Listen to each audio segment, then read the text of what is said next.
Hezbollah has expanded its drone campaign against Israeli military sites, announcing a series of coordinated aerial strikes at dawn Tuesday.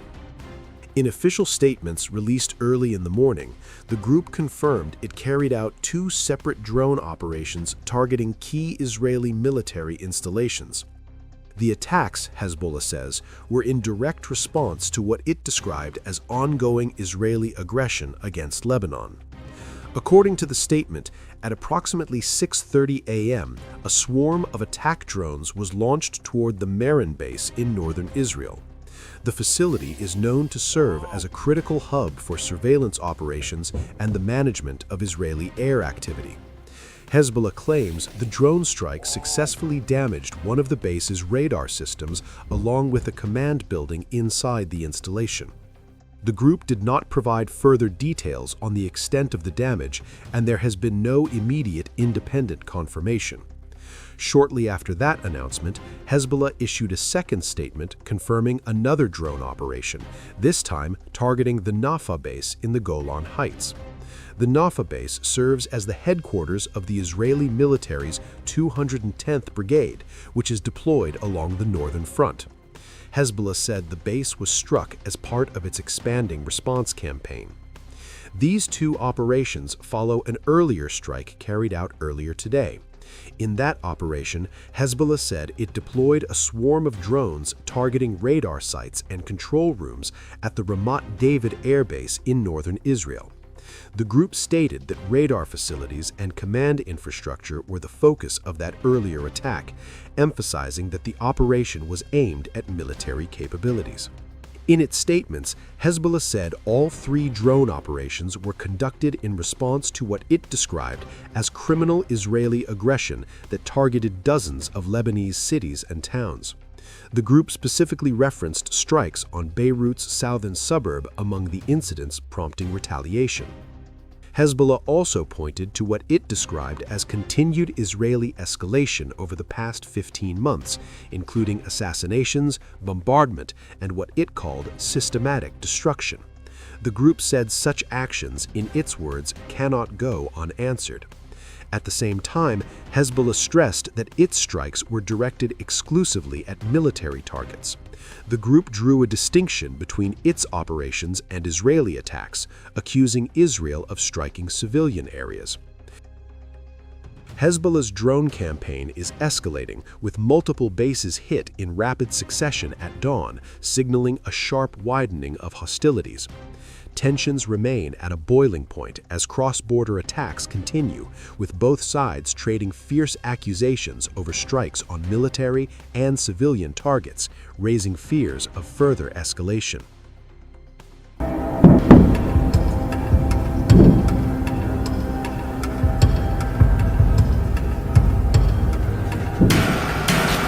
Hezbollah claimed responsibility for launching drones at Israel overnight, saying it targeted an Israeli air traffic control base on Mount Meron and the Ramat David Air Base.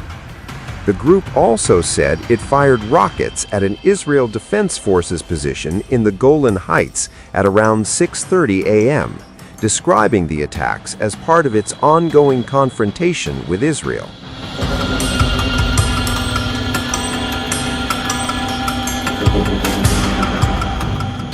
The Israel Defense Forces, IDF, confirmed that air defenses intercepted 2 drones launched from Lebanon.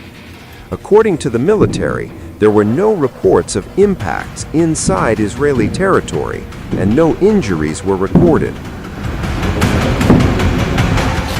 In a separate incident, a short while later, 5 rockets were fired from Lebanon toward northern Israel, triggering sirens in the Galilee Panhandle.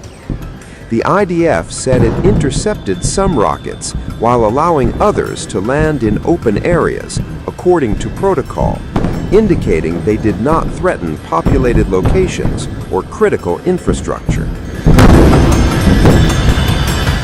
Israeli authorities said emergency services were placed on alert, but there were no immediate reports of casualties or significant damage from the overnight exchanges.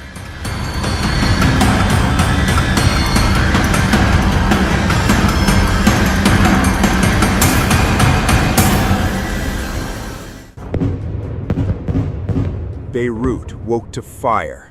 Before dawn, Israeli warplanes roared low over Lebanon's capital, unleashing airstrikes on the southern suburbs after Hezbollah launched rockets and drones toward a military base near Haifa. The escalation comes amid surging regional tensions following the reported killing of Iran's supreme leader Ali Khamenei. Plumes of thick smoke rose over residential districts in Dahiya as explosions shattered windows and jolted families awake.